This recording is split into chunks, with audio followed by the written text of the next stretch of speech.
Kisah karomah Sunan Geseng. Sunan Geseng atau sering pula disebut Raden Mas Cokrojoyo atau Cokrojoyo adalah murid Sunan Kalijogo. Sebutan Sunan Geseng diberikan Sunan Kalijogo kepada Cokrojoyo karena begitu setia terhadap perintahnya sehingga merelakan badannya menjadi hangus, geseng. Berdasarkan silsilah Jawa, Raden Mas Cokrojoyo adalah keturunan Prabu Brawijaya dengan Dewi Rengganis yang melahirkan Raden Roro Rengganis II. Kemudian Ki Ageng Pakotesan menikah dengan Raden Roro Rengganis II melahirkan Pangeran Semono atau sering disebut Pangeran Muryo. Dari hasil pernikahan Pangeran Semono inilah lahir Raden Mas Cokrojoyo. Berdasarkan babat Tanah Jawi, pertemuan Cokrojoyo dengan Kalijogo diyakini saat Kanjeng Sunan melakukan perjalanan syiar ke daerah Bagelan, kini masuk Purworejo, untuk menyebarkan agama Islam di daerah tersebut. Setiba di daerah Bagelan, Sunan Kalijogo singgah di rumah Cokrojoyo, seorang penyadap aren untuk dijadikan gula, memiliki kebiasaan bernyanyi, nembang saat membuat gula aren. Mendengar suara nyanyian Cokrojoyo, Sunan Kalijaga sangat takjub. Kemudian dia memanggilnya untuk mendekat.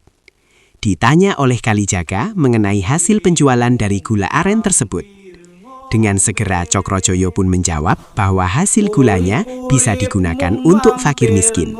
Mendengar jawaban tersebut, Sunan Kalijaga kemudian memerintahkan Cokrojoyo untuk mengubah syair tembangnya dengan bacaan-bacaan dzikir dan pujian kepada Allah, serta memintanya untuk memperlihatkan hasil gulanya kepada dia nanti. Setelah memerintahkan hal tersebut kepada Cokrojoyo, Sunan Kalijaga melanjutkan perjalanan ke tempat lain. Singkat cerita, Cokrojoyo kembali melakukan kegiatan membuat gula aren dengan bernyanyi menggunakan syair barunya yang didapat dari Kanjeng Sunan. Cokrojoyo sangat terkejut melihat gula hasil olahannya ternyata menjadi emas batangan.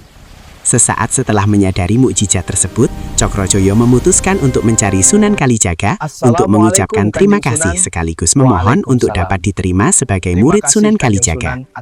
Setelah menemukan keberadaan Kanjeng Sunan, Cokrojoyo mengutarakan maksud dan tujuannya. Mendengar apa yang disampaikan oleh Cokrojoyo kepada dia, Sunan Kalijaga memberikan syarat pada Cokrojoyo untuk tinggal di hutan hingga Kalijaga kembali ke tempat tersebut. Dengan menancapkan tongkatnya, Sunan Kalijaga berpesan kepada Cokrojoyo agar menunggui tongkat tersebut sambil berzikir kepada Allah Subhanahu wa Ta'ala hingga mereka bertemu kembali.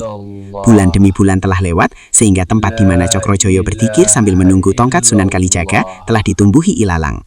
Seiring dengan waktu, kemudian Sunan Kalijaga yang telah lama berkelana teringat kepada calon muridnya yang telah lama dia tinggalkan. Maka dia pun kembali ke hutan tempat dia dulu memerintahkan Cokrojoyo menunggui tongkatnya. Tapi Sunan tak menemukannya karena keadaan telah banyak berubah. Dia mencari ke sana kemari, dibantu beberapa muridnya yang lain. Karena tak kunjung menemukan yang dicari, Sunan pun memerintahkan membakar ilalang yang lebat di hutan itu untuk memudahkan pencarian. Maka dibakarlah ilalang yang lebat itu oleh murid-murid Sunan Kalijaga.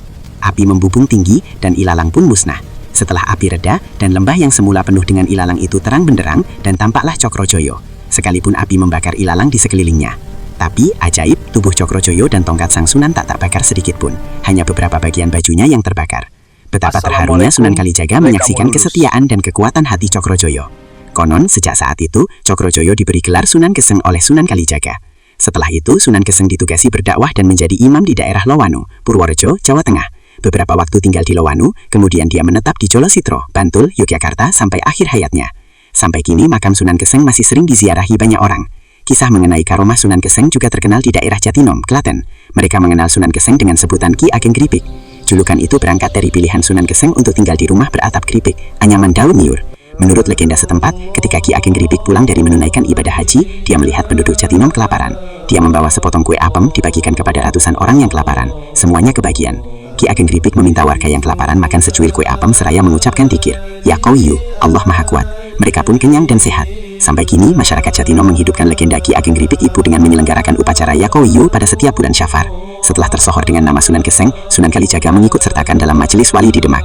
Majelis Wali pun mengangkat Sunan Geseng sebagai bendahara kerajaan Demak Pintora. Sunan Geseng pun diperintah untuk mempersiapkan makanan dan minuman untuk jamuan para tamu pelantikan Raden Fatah sebagai Sultan Demak.